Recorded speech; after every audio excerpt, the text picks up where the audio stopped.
Today's radio contact with the ISS, with the International Space Station.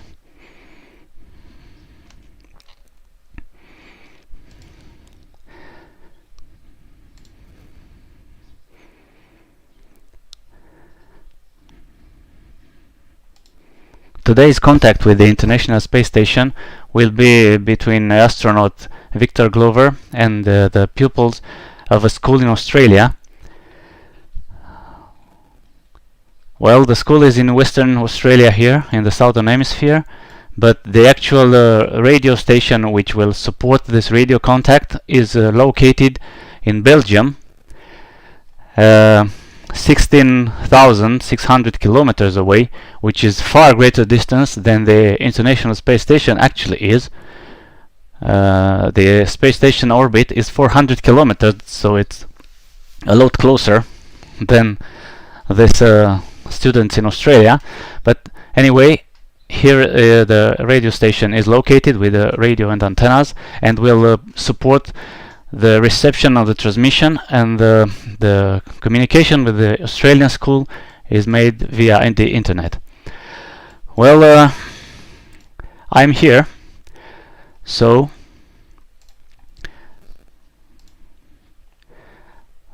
very soon the space station will enter coverage of the Belgium ground station, and the interview will begin.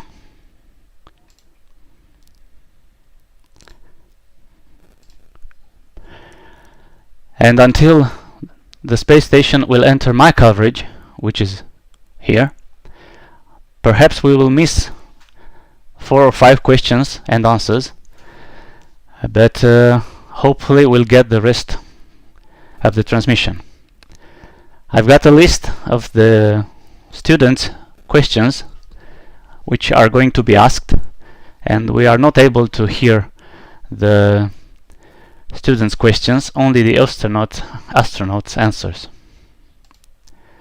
So in a couple of seconds the space station will enter the Belgium coverage, and we will wait another 4 or 5 minutes until the space station enters our coverage.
Perhaps the first question to be asked is this one.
Over.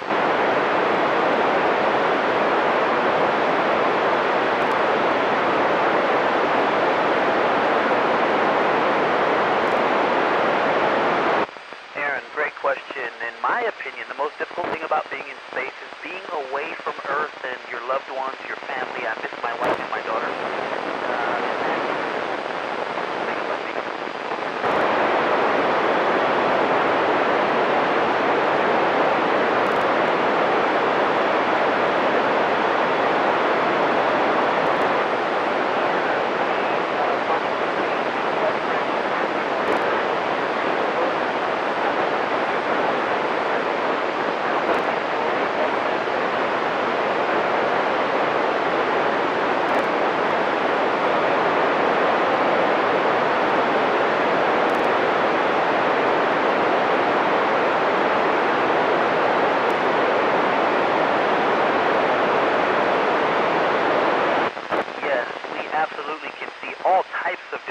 Phenomenon, and you can see the entire things because we're up so high. Great question. Over.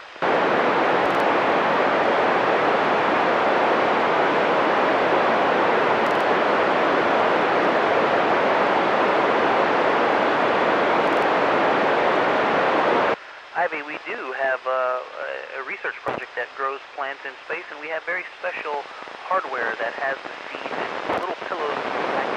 We have special bags of water that enable us to keep the plants hydrated and healthy, and then we have a special enclosure that has LEDs, light-emitting diodes, that provide different colors of light to help those plants grow.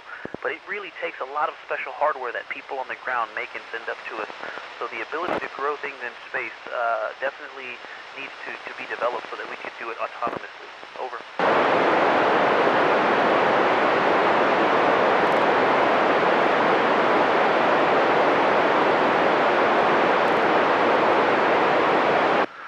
Our daily routine involves exercising and eating lunch, and other than those two things, we work very hard at doing research and keeping the space station working, so doing maintenance, as well as doing outreach events and getting to talk to great students like you all. Over.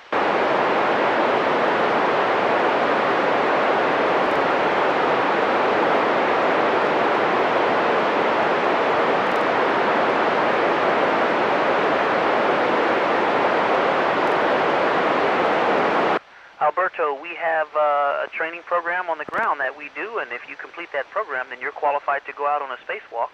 And as you get more experience in space, you might be able to even go out and lead a spacewalk. But they choose it based on completing the training successfully and getting experience. Over.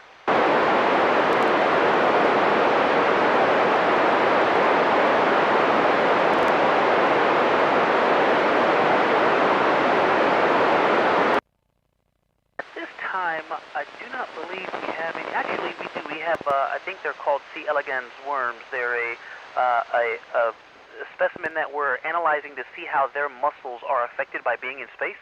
And they actually have a really neat enclosure that they move around in, and we measure how much their movement deflects these structures that they are living in.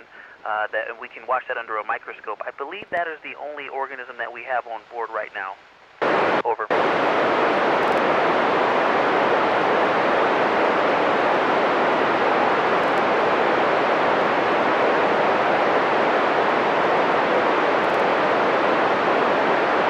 Charlotte, that is such a beautiful question. It absolutely does. Looking out at space and seeing the Earth hanging out there in the blackness amongst all the stars, it just makes me realize how special Earth really is and how special life on Earth really is.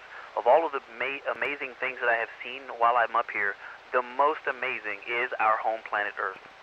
Over.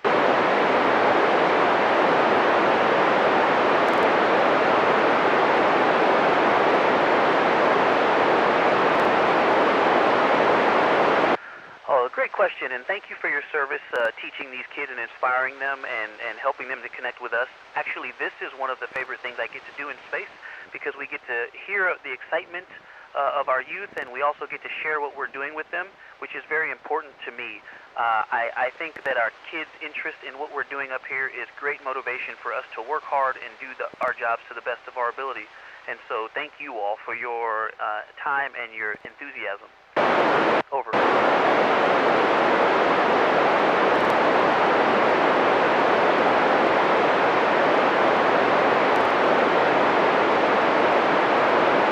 Oh, I love this question. I say these three things all the time. Be resilient. Don't stop in the face of challenges. And number two, be a lifelong learner, learning inside and outside of the classroom. And the last thing, number three, is to be a good teammate. Be resilient, be a lifelong learner, and be a good teammate, and you'll achieve success no matter what your dreams are. And also, always listen to Mrs. B. Listen to your teachers.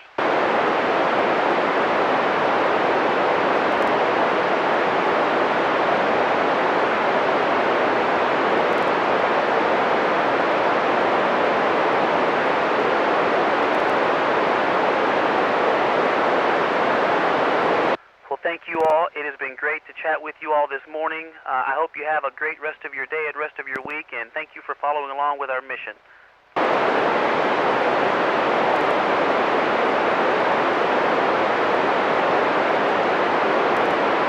Copy, Oscar Romeo 4 ISS. It's great talking to you all. Thank you for the help with that event today. That was great.